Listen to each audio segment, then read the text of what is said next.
अस्सलाम वालेकुम क्लास। हुज़ैफ़ा बेटा अपने मार्क्स चेक कर ले एलएमएस पे, मिड टर्म के मार्क्स, देन रिपोर्ट मी।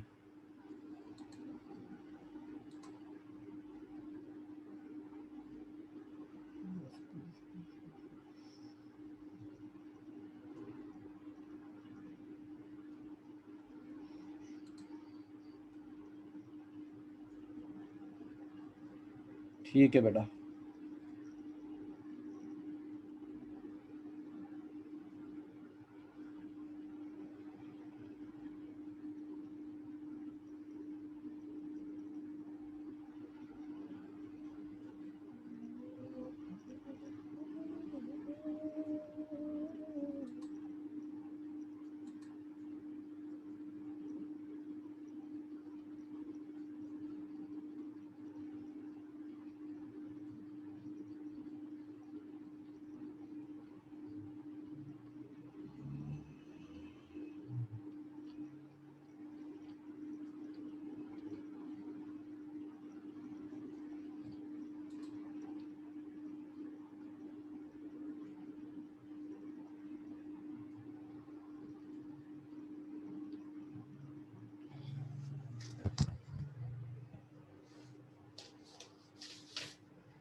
आईडी बताएं बेटा अपनी, हुज़ैफ़ा हुसैन 9080 9080। एक मिनट, आपका पेपर जो है हुज़ैफ़ा हुसैन 9080 हुज़ैफ़ा हुसैन।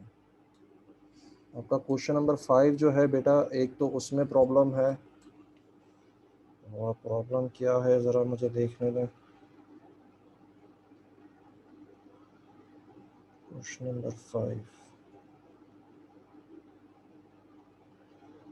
ठीक है। क्वेश्चन नंबर 5 में बेटा आपने सिर्फ जो है पार्ट 1 का आंसर दिया है, पार्ट 2 का आपने आंसर नहीं दिया हुआ। हुज़ैफ़ा हुसैन,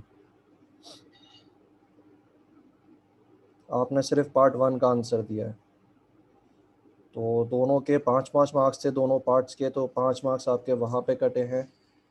देन आपके पास आपका क्वेश्चन नंबर 2 जो है उसमें आपके ज़्यादा मार्क्स कटे हैं। दैट इज़ क्वेश्चन नंबर 2 में आपने क्या किया है बेटा,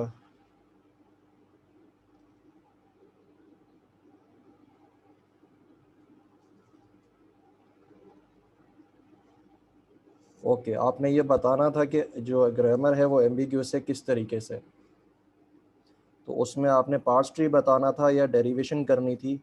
आपने इंस्टेड जो है उसमें रीजनिंग लिखी हुई है, ठीक है। और आप इसमें मेंशन कर रहे हो the given grammar is not ambiguous, जबकि पेपर में बताया हुआ है कि जो ग्रामर है वो एम्बिग्यूअस है, उसको सही करके मुझे बताएं। और आपका रीज़न जो है आपने लिखा है प्रेसिडेंस ऑर्डर, और उसके बाद लेफ़्ट रिकर्जन आपने लिखा है, एसोसिएटिव ऑर्डर, और फिर लेफ़्ट फैक्टर रिमूवल आपने लिखा है।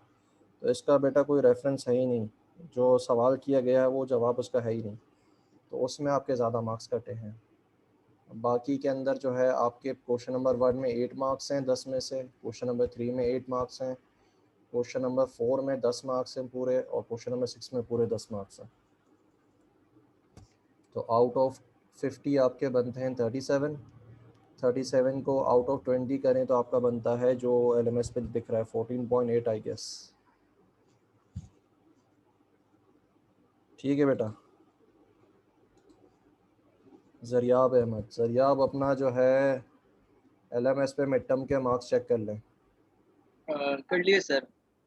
ठीक है बेटा, मेरे पास टोटल स्कोर आपका 44 बन रहा था, तो उस हिसाब से एलएमएस पे कितने बने आपके आउट ऑफ 20? 17.6 बन। 17.6, ठीक है। हाईएस्ट जो हैं वो किसके हैं, वो हैं शुजा के, उसके बाद सेकंड हाईएस्ट आपके अब्दुल हसीब के, उसके बाद उसामा मारूफ और वजाहत हैदर, मोहम्मद उसामा, इन लोगों के हैं।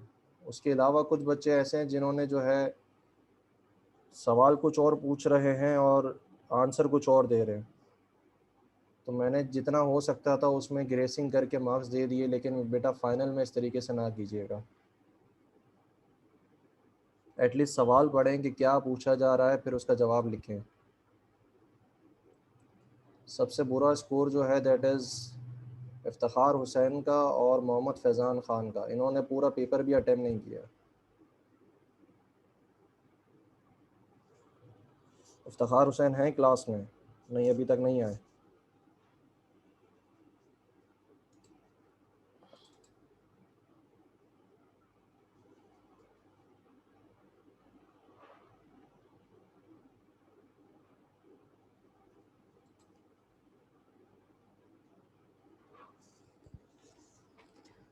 क्या करें बेटा, दो स्टूडेंट्स हैं, लेक्चर स्टार्ट तो नहीं कर सकते, वेट कर लेते हैं थोड़ा। अब बच्चे आप एक ओके सर। कर सकता हूँ।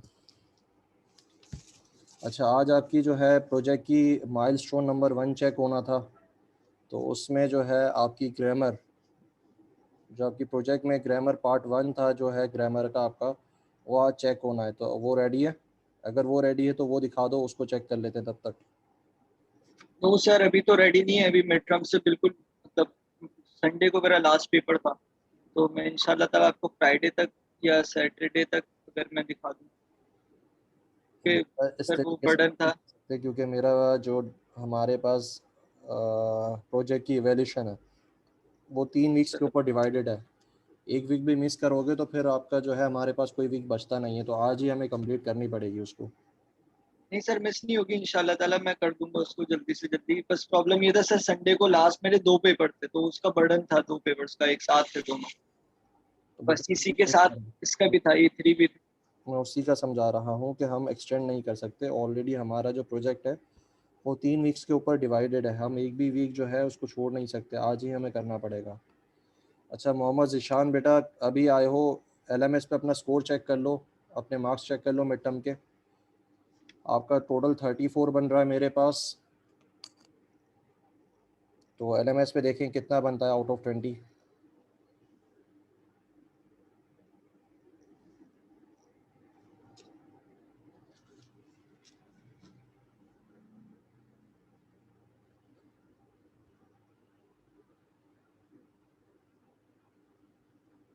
अच्छा ज़िशान, एक काम करो, 34 आपके मार्क्स है आउट ऑफ 50, इसको कन्वर्ट करो आउट ऑफ 20, 20 को डिवाइड करो बाय 5 और उसको मल्टीप्लाई कर दो बाय 34। तो मिड टर्म में आपके इतने मार्क्स होंगे ऑलमोस्ट आई गेस। मेरे पास आपका स्कोर 34 बन रहा है। मोहम्मद ज़िशान 8398।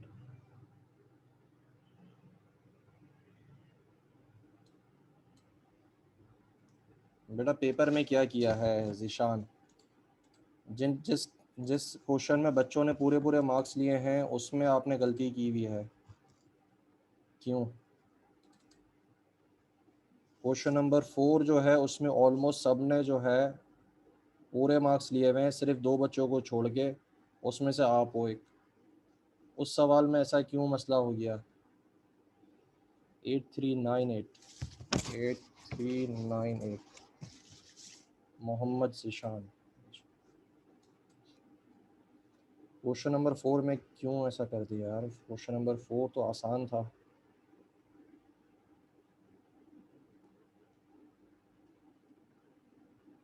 बेटा आपसे पार्स ट्री मांगा जा रहा है, आप डेरिवेशन क्यों लिख रहे हो? पार्स ट्री और डेरिवेशन में डिफरेंस है। हमारे पास ये जो मैंने स्लाइड्स आपको लिख दी थी लास्ट टाइम, मैंने जो स्लाइड्स अपलोड की हैं उसमें हमारे पास लास्ट स्लाइड्स में ही डेरिवेशन और पार्स ट्री के बीच में मैंने डिफरेंस समझाया हुआ है। ये रहा, डेरिवेशन वर्सेस पार्स ट्री लिखा हुआ है स्लाइड में, दोनों में डिफरेंस समझाया हुआ है। क्वेश्चन में आपसे जो है, सर मैंने सर नदीम वाला मेथड किया था।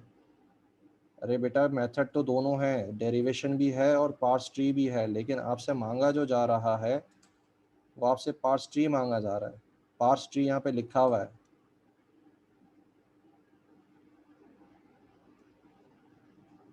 आप डेरिवेशन क्यों लिख रहे हो? डिफरेंस समझ में आया मैं क्या समझा रहा हूँ? ये स्लाइड देखें, इसमें डिफरेंस बताया हुआ है कि डेरिवेशन और एक पार्स ट्री में क्या डिफरेंस है। स्लाइड में मेंशन है बेटा, उसके बाद भी जो है अगर इस तरीके से गलती करोगे तो फिर खामोखाई के मार्क्स लूज़ कर रहे हो। मोस्ट ऑफ द सारे स्टूडेंट्स ने ही इसमें पूरे मार्क्स लिए हैं, सिर्फ 2 बच्चों ने जो है गड़बड़ की है, एक उसमें से आप हो। और उसके अलावा क्या किया है, उसके अलावा क्वेश्चन नंबर 5 में भी आपने गड़बड़ की है। क्वेश्चन नंबर 5 में जो है, ओके बेटा, ये कौन सी रेगुलर एक्सप्रेशन लिखी है आपने, ज़रा मुझे बताएंगे?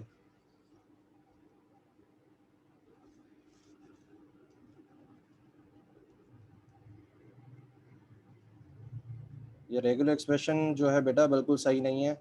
और दूसरा इसका पार्ट बी जो आपने अटेम्प्ट किया है, उसमें आपको स्टेप्स बताने थे। अगर आप स्टेप्स उसको इम्प्लीमेंट करके भी दिखा सकते थे, लेकिन दोनों में से कोई भी काम आपने नहीं किया इसमें। आपने लेक्सिकल एनालाइज़र कैसे काम करता है, स्कैनर कैसे काम करता है, वो आपने जो है उसको दिखाना था। इसका तो कोई ताल्लुक ही नहीं है जवाब का, आपसे पूछा कुछ और जा रहा था पेपर में।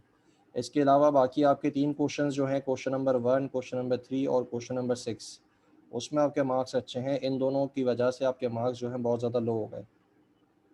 अगर क्वेश्चन नंबर 4 में आपके पूरे होते हैं यहाँ पर, जिसमें जो कि बच्चों ने लिए हैं, तो आपका स्कोर बहुत अच्छा हो जाता है अभी तो।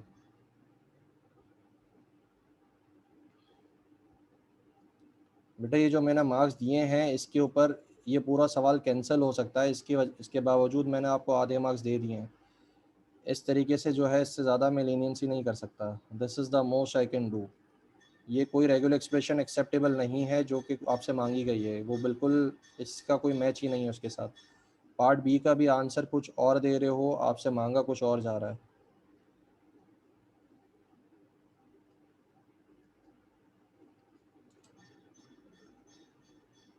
पेपर दिख रहा है आपको अपना?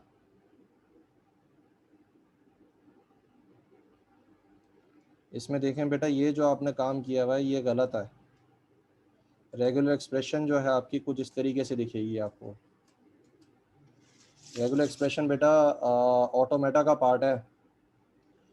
ज़िशान ने की हुई थी या किसने? अच्छा, ज़िशान का तो मैं बता रहा हूँ किसने किया हुआ था अभी, उज़ैफ़ा हुसैन ने।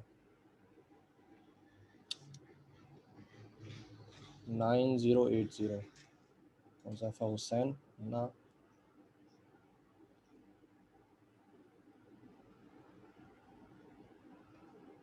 बेटा दिस इज़ द फॉर्मेट जिसमें आप रेगुलर एक्सप्रेशन लिख सकते थे। ये इन्होंने जो है आपके पास रेजेक्स की रेगुलर एक्सप्रेशन लिखी है।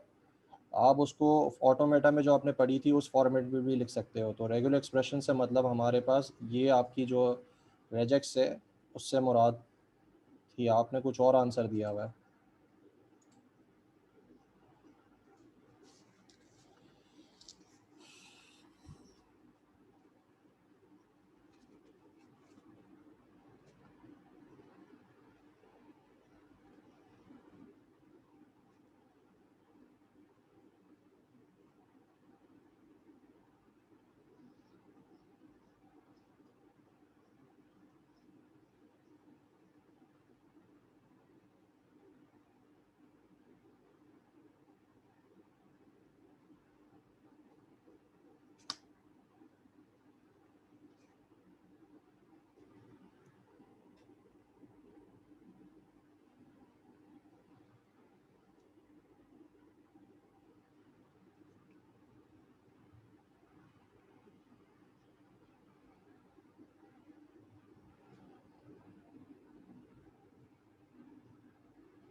जासिर अपने मार्क्स चेक करें एलएमएस के ऊपर,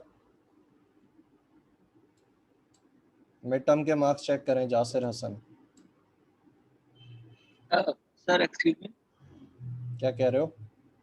सर ये पूछना था मुझे कि जैसे ग्रामर के अंदर हम लोगों ने जैसे कि हम लोग राइट करते हैं कि लेटर्स इसमें क्या क्या यूज होंगे ग्रामर के अंदर, मतलब वर्ड्स में अल्फाबेट्स में क्या यूज होगा, डिजिट्स में क्या यूज होगा, और सेपरेटर जैसी होता है। अब इसमें हमारे पास पाइथन में सेपरेटर नहीं होता है।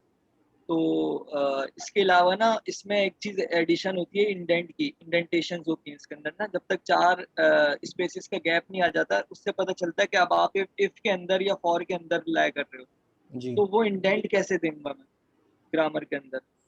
इंटेंट को आप जो है कोई कैरेक्टर समझा दें, उसकी जगह पे आप कोई कैरेक्टर यूज़ कर लें स्पेस का। स्पेस का आपको जो है इंटेंडेंट के लिए आपको क्या करना पड़ेगा? अंडरस्कोर। नहीं, अंडरस्कोर नहीं कर सकते बेटा, वो तो उसकी आइडेंटिफायर के अंदर, नाम के अंदर यूज़ होता है अंडरस्कोर। जी बिल्कुल हो रहा है वो। आपने जो है, आप क्या कर सकते हो उसके लिए, आप एप्सिलॉन यूज़ कर सकते हो, एप्सिलॉन दिखा के। हम्म। नहीं, लेकिन फिर एप्सिलॉन को आप नल फिर कंसिडर करोगे, क्या करोगे? एक काम करें, कोई ऐसा कैरेक्टर उठा लें जो कि आपके पास 2 मिनट में चेक करता हूँ सर। फॉरवर्ड स्लैश यूज होता है। उसमें जाएं, एस की टेबल में जाएं। एस की टेबल में एक्स्ट्रा एस की जो कीज़ होती हैं ना, उसमें से कोई एक कैरेक्टर उठा लें जो कि विजिबल हो। क्वेश्चन मार्क उठा लूँ सर? हाँ, क्वेश्चन मार्क उठा लो, वो यूज़ नहीं होगा, ठीक है, हाँ। जी वो यूज नहीं हो रहा मेरे अभी तक ग्रामर में, तो क्वेश्चन मार्क गुड उठा है। लूँ। ठीक है सर। ठीक है। थैंक। जासिर बेटा, पेपर में जो है आपने क्वेश्चन नंबर 4 छोड़ दिया है, जिसमें सारे बच्चे जो है पूरे पूरे ले रहे हैं मार्क्स, और वो आसान क्वेश्चन था, उसमें जो है आपने उसको छोड़ के मुश्किल वाला क्वेश्चन अटेम्प्ट किया है। बाकी सब में आपके जो हैं मार्क्स बहुत बुरे चल रहे हैं। आपका जो पेपर है जासिर हसन, आपका पेपर आपने जो है कहाँ पे सबमिट करवाया था आपने?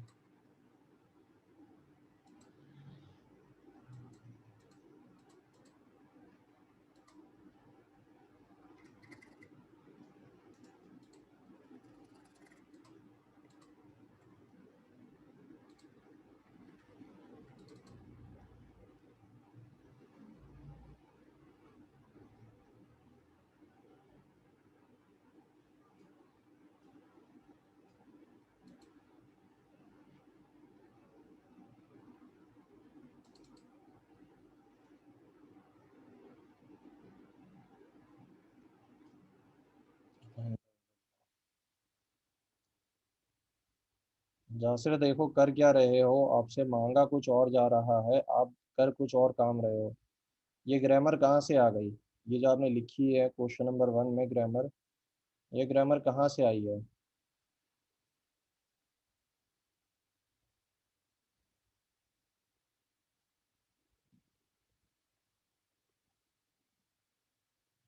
बेटा इस तरीके से आप जो है ग्रामर को चेंज नहीं कर सकते। उसके बाद क्वेश्चन नंबर 2 कुछ बेहतर था आपका, इसके मार्क्स मिल गए आपको। क्वेश्चन नंबर 3 में भी आपने क्या किया है?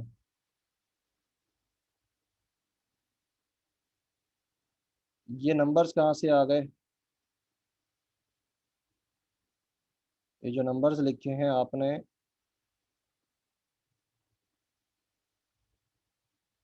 पार्सिंग टेबल के अंदर, ये नंबर्स कहाँ से आ गए? उसके बाद क्वेश्चन नंबर 5 में भी आपने मसला किया हुआ है। ये पावर्स कहाँ से आ रही हैं? ए की पावर 3, 2।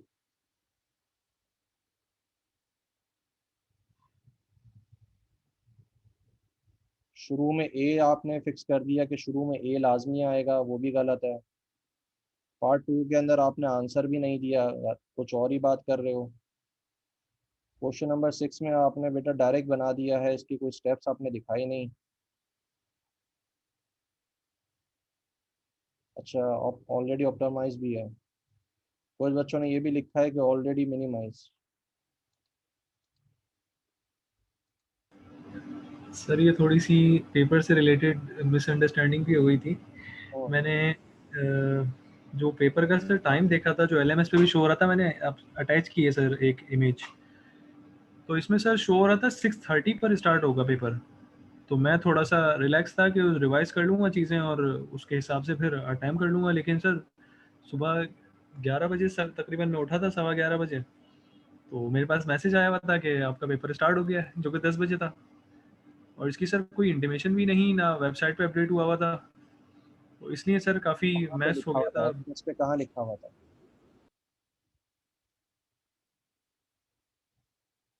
जासिर बेटा, एलएमएस पे कहाँ लिखा हुआ था?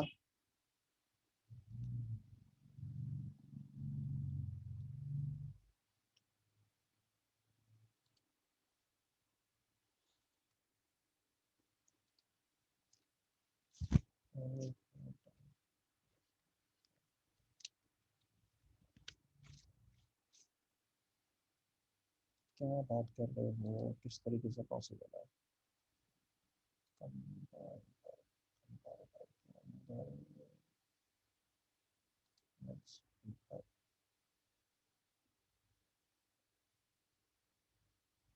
बेटा ऐसी कोई टाइमिंग तो आ ही नहीं रही एलएमएस के ऊपर। एलएमएस में कहाँ लिखा हुआ है टाइम का? चलो मैंने पेपर तो ऑलरेडी एक्सेप्ट कर लिया आपका, उस पर तो मैं बात ही नहीं कर रहा। मैं तो जो आपने मिस्टेक्स की हैं उसके बारे में बात कर रहा हूँ, और एलएमएस पे कहीं मुझे टाइम नहीं दिखा रहा। सर मैंने आपको जो एक इमेज सेंड की है सर, वो मिल गई? बेटा वो ओपन नहीं होती ना मेरे पास। एक काम करो, अपने पास खोलो और उसको स्क्रीन शेयर करो। ओके सर, मैं करता हूँ।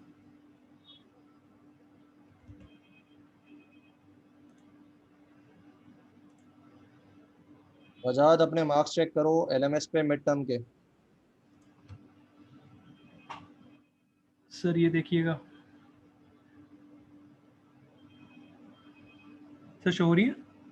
हाँ बेटा शो तो हो रही है। अच्छा 6:30 to और 9। सर ये मैंने पहले भी देखा था, इसलिए मेरा माइंड बना हुआ था कि सुबह मतलब जाहिर है 5-6 घंटे होंगे, 7 घंटे होंगे, उसमें प्रिपरेशन हो जाएगी, सारी चीज़ें रिकॉल कर लूँगा मैं। और ये मैंने फिर जैसे ही मैं उठा, मुझे मैसेज मिला, तो मैंने उसी वक्त एलएमएस खोल के देखा कि शायद वहाँ पे टाइम अपडेट हो गया हो, अब मेरी मिसअंडरस्टैंडिंग हो कोई। तो मैंने उस टाइम भी देखा, तो 14 मार्च को भी सुबह 11:15 बजे भी वही टाइम शो हो रहा था। एक काम करो बेटा, ये चीज़ जो है ना उसको दिखाओ अपने एकेडमिक ऑफिसर को। बोलो इसकी वजह से मेरा जो है ना पेपर में मुझे मसला हुआ है, तो इसका फिर मैं जी क्या सर। करूँ? जी सर, मैंने और काशिफ सर को भी सेंड की थी मैंने ये इमेज। हाँ तो मैं किसको सेंड करूँ सर एकेडमिक में? यार, आपका एकेडमिक्स कौन देखता है?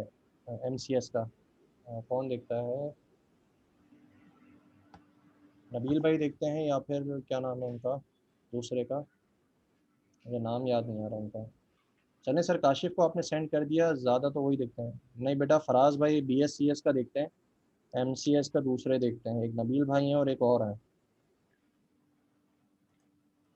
और ये काम ये कीजिएगा कि जब फाइनल का पेपर होना तो बेटा अपडेटेड स्केड्यूल जो है उसको देख लीजिएगा, इसके ऊपर ना रहिएगा। एक स्केड्यूल होता है एक्सेल शीट के फॉर्मेट में, उसको देख लीजिएगा, या तो फिर जो है नोटिस बोर्ड की उस पर लगा होता है प्रिंटेड फॉर्म में, उसको देख लीजिएगा।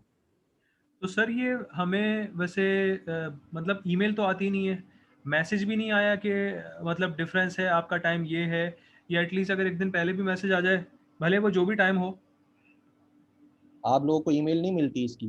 नहीं सर, कुछ भी नहीं मिला था। बेटा बीएस वालों के साथ भी ऐसा ही है।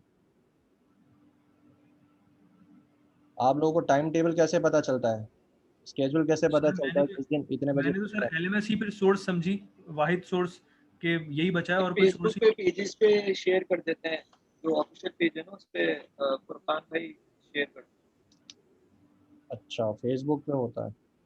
लेकिन जो फेसबुक नहीं देखता, अब क्योंकि हमारा ग्रुप तो है नहीं फेसबुक पे। ऑब्वियसली जिसके बाद वो तो एलएमएस के ऊपर ही जाएगा ना। जी।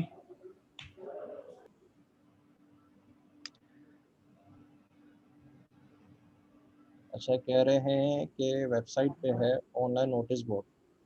बेटा वेबसाइट पे चेक करो, कीट की एक स्टूडेंट बता रहे हैं कि कुछ ऑनलाइन नोटिस बोर्ड की तरह कुछ है उनका, उस पर वो अपलोड करते हैं।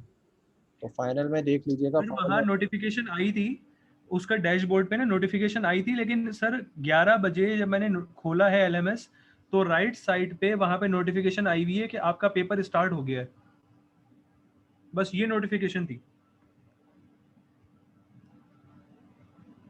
ये तो गलत है बेटा, फिर कंप्लेंट करें फिर इसकी। जी सर, मैं सर से डिस्कस करता आप हूँ, काशिफ। एलएमएस पे आपने खोला था, एक बच्चा लिंक दे रहा है, ये लिंक चेक करो, इस पे कुछ होगा मेरे ख्याल से, ताकि फाइनल में ऐसी गलती ना हो जाए। ये चेक सर करो। इसके लिए मतलब अगर हमें कोई ईमेल ऐसा कर दिया जाए या मैसेज एटलीस्ट कर दिया जाए। ये लिंक जो मैंने दिया है इस पे देखो, इस पे क्या है। अच्छा जैद जैद गुल, बेटा जैद गुल पेपर क्यों नहीं किया मिड का? जैद गुल, मिड का पेपर सबमिट नहीं करवाया आपने? 62508, जैद गुल।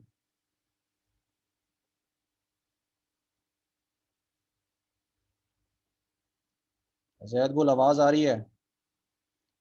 आके अब अपना पेपर चेक करो, मिड का मार्क्स चेक करो। सर एलएमएस चेक कर लिए। चेक कर लिए? ओके। Yes sir. कहाँ पे गलती की है तुमने? क्वेश्चन नंबर 2 के अंदर बेटा गलती की है आपने आके। उसके अलावा सब सवाल जो है वो सही थे, थोड़ा बहुत कहीं मसला था। क्वेश्चन नंबर 2 जो है उसमें ट्रबल कर दिया आपने। और जैद गुल बेटा आपने मिड का पेपर ही नहीं दिया। 62508 जैद गुल। जैद गुल बेटा आपसे बात कर रहा हूँ, रिप्लाई करो।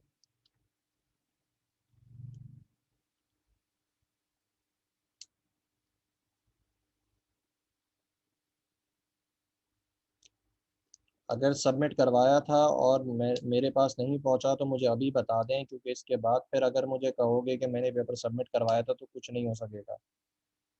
तो अभी मुझे बता दें क्या केस है, आपने पेपर सबमिट करवाया है या नहीं करवाया? जैद गुल 62508।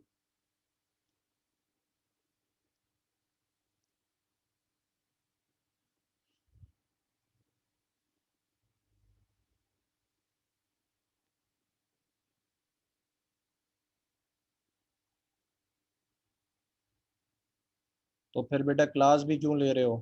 खामो खाए में अपना टाइम वेस्ट कर रहे हो। अब जो 20 मार्क्स चले गए उसका क्या करोगे? पास तो हो नहीं सकते फिर।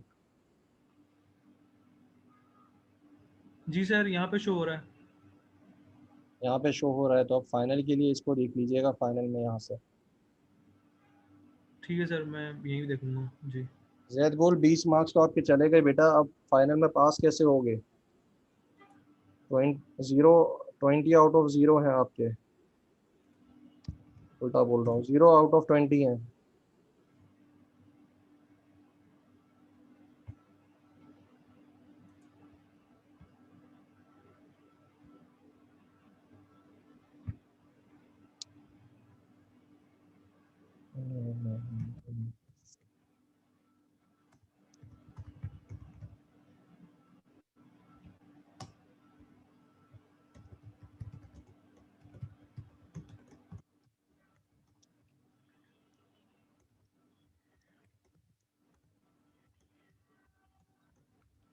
अच्छा मुझे ये बताओ कि आप में से जो है, मैंने कहा था कि हमारे पास जो हमारा मिड वाला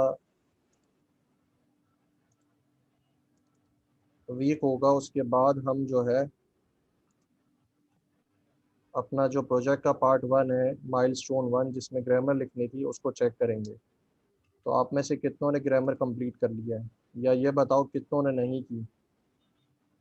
वालेकुम सलाम जी, कॉल कर रहे थे? नहीं जी नहीं, मैं बेटा, ऑलरेडी ऑलरेडी कॉल कर आप था। में से कितने कितने स्टूडेंट्स ने जो है कंप्लीट नहीं की?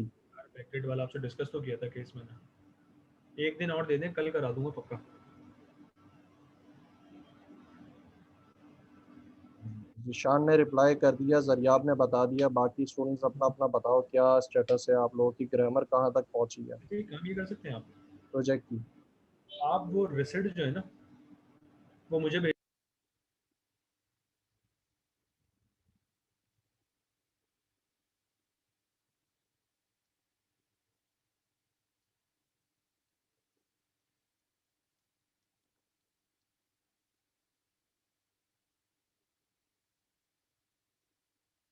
ठीक है बेटा, बच्चे आ नहीं रहे आज, जो है हमारे पास कोई रिवीजन की कोई मटेरियल नहीं बचा।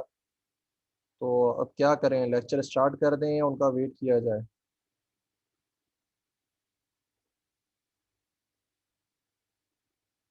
आपकी ग्रामर्स भी चेक करनी है फिर उसके बाद।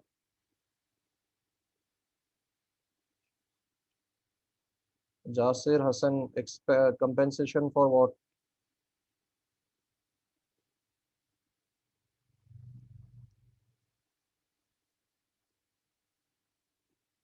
तो पॉसिबल जितना भी था मैंने कर दिया, जितना लीनियंसी हो सकती थी मैंने मार्किंग में कर दी है, इससे ज़्यादा नहीं हो सकती।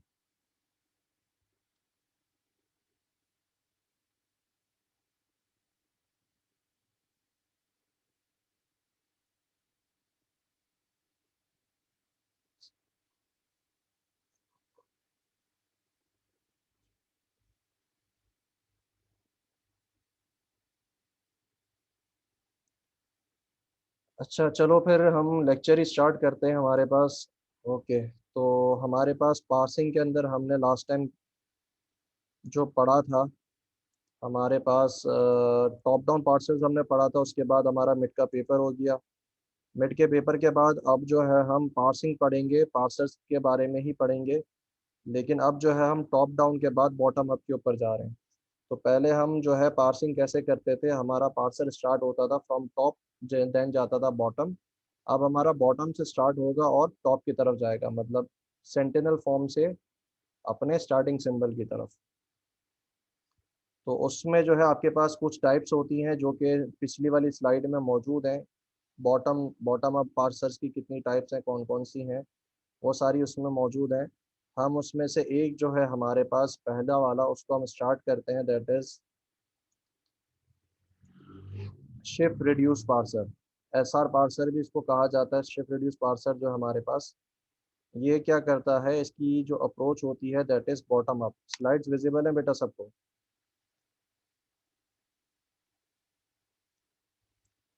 ठीक है। इसकी जो आपके पास पार्सिंग होती है वो बॉटम अप होती है। आप सेंटिनल फॉर्म से स्टार्ट करते हो और अपवर्ड जाते हो टू योर स्टार्टिंग सिंबल। इसमें होता क्या है, इसमें दो एक्शंस होते हैं, पहला शिफ्ट, दूसरा रिड्यूस। शिफ्ट क्या करता है, जब भी आप किसी चीज़ को स्टैक पे पुश करोगे वो क्या कहलाएगा, शिफ्ट कहलाएगा। और अगर किसी भी चीज़ को जो कि स्टैक में हो उसको आप रिप्लेस करोगे तो वो रिड्यूस कहलाएगा। अब इसके अंदर आप सपोज करें, चलें अब इसकी पार्सिंग हम करते हैं। हमारे पास एक हम सेंटिनल फॉर्म लेंगे, एक हमारे पास इनपुट लेंगे और उसके ऊपर जो है हम पार्सिंग करके दिखाएंगे। स्टेप्स क्या है, स्टेप्स ये है कि सबसे पहले आपने डॉलर लगाना है स्टैक के ऊपर। उसके बाद आपने डॉलर लगाना है at the end of input string. उसके बाद ये स्टेप्स रिपीट करने हैं कि अगर कोई भी चीज़ रिड्यूस हो सकती है इन द स्टैक तो आप उस पर रिड्यूस परफॉर्म करोगे, नहीं तो आप क्या करोगे, शिफ्ट अप्लाई करोगे और उसमें क्या करना है, अपना जो इनपुट सिंबल है जिस पे पॉइंटर पॉइंट कर रहा है उसको स्टैक पे पुश कर दोगे। फिर उसके बाद क्या करना है, जब भी आप जो है कोई भी एक्शन परफॉर्म करोगे उसको एक्शंस के कॉलम में ज़रूर लिखना है। अच्छा, अब इसके बाद अगर हमारे पास पॉइंटर जो है वो डॉलर पे पॉइंट कर रहा है और हमारा स्टार्टिंग सिंबल जो है वो ग्रामर में स्टैक के ऊपर है, तो हमारे पास क्या होगा, हम उस स्ट्रिंग को एक्सेप्ट कर लेंगे। तो यहाँ पे एक स्ट्रिंग आपको दी हुई है that is a plus B, और नीचे यहाँ पे आपको ग्रामर दी हुई है। ये ग्रामर है बेटा, ठीक है। तो सबसे पहले आपने डॉलर लगाया स्टैक के ऊपर और आपने डॉलर लगाया हमारे इनपुट स्ट्रिंग पे। हमारा पॉइंटर कहाँ पॉइंट कर रहा है, लाइन नंबर 1 में a के ऊपर। तो a जो है हमारे पास अभी स्टैक में हम देखेंगे कोई चीज़ हमारे पास रिप्लेसेबल है अकॉर्डिंग टू दिस ग्रामर। तो कोई चीज़ रिप्लेस नहीं हो सकती, तो हम क्या परफॉर्म करेंगे, शिफ्ट परफॉर्म करेंगे। तो हमने एक्शन में लिखा s और ए, मतलब शिफ्ट ए। अब जब शिफ्ट ए किया तो ए को पुश करना पड़ेगा ऑन द स्टैक। ए यहाँ पे आ गया। अच्छा जी, इसको हम, यहाँ पे आ गया मेरा ए। उसके बाद हमारा पॉइंटर यहाँ पे आ गया। अब हम क्या करेंगे, हम अपने दोबारा स्टैक में चेक करेंगे कि क्या स्टैक में कोई ऐसी चीज़ है जो इस ग्रामर के हिसाब से जो है रिप्लेसेबल है। तो यहाँ पे देखेंगे स्टैक में ए पड़ा हुआ है और ये रूल क्या कहता है कि ए को आप रिप्लेस कर सकते हो बाय ई। तो हम यहाँ पे क्या करेंगे, रिड्यूस लिखेंगे। हम लिखेंगे ई को रिप्लेस कर रहे हैं बाय ए और हमारे पास स्टैक में ए ई आ जाएगा। अब हमारा पॉइंटर यहाँ पे आ गया। उसके बाद हम क्या करेंगे, अब हम देखेंगे क्या अब स्टैक में ऐसी कोई चीज़ है जो रिप्लेस हो सके। तो ऐसी कोई भी चीज़ नहीं है। तो हम क्या करेंगे, ये जो पॉइंटर है इसको हम पुश कर देंगे ऑन द स्टैक। तो हम लिखेंगे पुशिंग प्लस। उसके बाद हम देखेंगे क्या ये रिप्लेसेबल कोई चीज़ है इसके अंदर, नहीं है। तो अब हम बी को भी इसमें इंक्लूड कर देंगे। तो हम कहेंगे शिफ्ट बी। उसके बाद अब हम देखेंगे क्या इसमें कोई ऐसी चीज़ है जो रिप्लेस हो सके इस ग्रामर से। तो उसमें बिल्कुल है, दैट इज हम बी को रिप्लेस कर सकते हैं बाय ई। तो हम लिखेंगे reduce E by, sorry, reduce B by E. उसके बाद हम क्या करेंगे, हमने यहाँ पे ई लिख दिया। अब हम क्या करेंगे, अब हम देखेंगे दोबारा क्या उस पूरी ग्रामर में कोई ऐसी चीज़ है जो कि रिप्लेस हो सके। बिल्कुल है। वो क्या है कि अगर दो ई हो और बीच में प्लस हो तो आप क्या कर सकते हो, उसको रिप्लेस बाय ई कर सकते हो। तो हम यहाँ पे रिड्यूस लिखेंगे और उसको क्या करेंगे, replace E by E plus E by E. उसके बाद स्टैक में रह जाएगा सिर्फ ई और हमारे पास पॉइंटर कहाँ पे होगा, डॉलर पे। अगर हमारे पास डॉलर पे पॉइंटर हो और हमारे पास हमारा जो स्टार्टिंग सिंबल है वो अगर स्टैक में सिर्फ रहता हो तो आप क्या करोगे, उस स्ट्रिंग को एक्सेप्ट कर लोगे, मतलब हमारे पास पार्सिंग जो है इसकी इस तरीके से कंप्लीट होगी। तो ये जो मैंने इसको इनपुट स्ट्रिंग दी थी, ये मेरे पास एक्सेप्टेबल है, it is according to the grammar. तो सिंपल है ये पार्सिंग मेथड, इसमें कोई चीज़ मुश्किल नहीं है। तो शिफ्ट रिड्यूस पार्सर बहुत ही आसान है, आज सिर्फ हमें यही कवर करना था, तो मैंने समझा दिया है इसको। अब हम ग्रामर्स, जो आपकी प्रोजेक्ट की ग्रामर है उसकी तरफ जाते हैं। अब उसका स्टेटस मुझे बताएं कि क्या स्टेटस है आप लोगों का।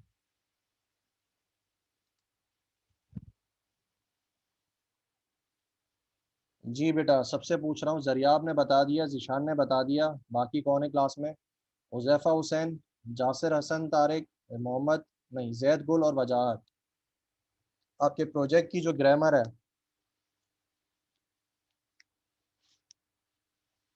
प्रोजेक्ट की ग्रामर कहाँ तक हुई?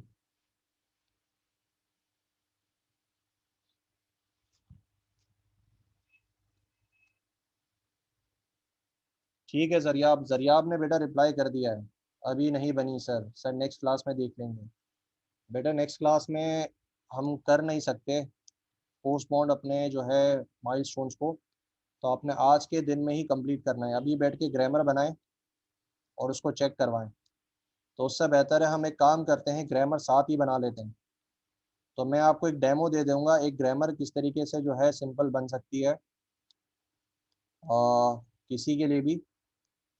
अ, एक एग्जांपल, किसी भी लैंग्वेज के लिए हम एक ग्रामर बना लेंगे, उसके बाद फिर आप उसको मोल्ड करके थोड़ी मॉडिफिकेशंस करके अपने प्रोजेक्ट के लिए उसको बना सकते हैं। तो कोशिश करूंगा कि जितना हो सके ग्रामर का पार्ट मैं कवर करवा दूं, बाकी जो रिमेनिंग होगा वो आपने खुद करना है। ठीक है बेटा। अच्छा, अभी अजान का टाइम हो रहा है, जैसे ही अजान होती है उसके बाद हम जो है ब्रेक ले लेंगे 15 मिनट के बाद। उसके बाद जो है ब्रेक के बाद ज्वाइन करेंगे, उसके बाद हम ग्रामर को जो है देख लेंगे किस तरीके से ग्रामर लिखी जाएगी। तो till then you have to wait. और नमाज ब्रेक के बाद जैसी अजान होती है मैं बता दूंगा कि यू कैन गो फॉर नमाज। उसके बाद जो है फिर हम 15 मिनट के ब्रेक के बाद दोबारा रिज्वाइन करेंगे। तो आपने सेशन ज्वाइन रखना है, लीव कोई नहीं करेगा क्लास।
नमाज 6:45 पे अजान हो जाती है। 6:45 का टाइम है ना नमाज का, मगरिब का।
हसन खान अपनी आईडी बताओ।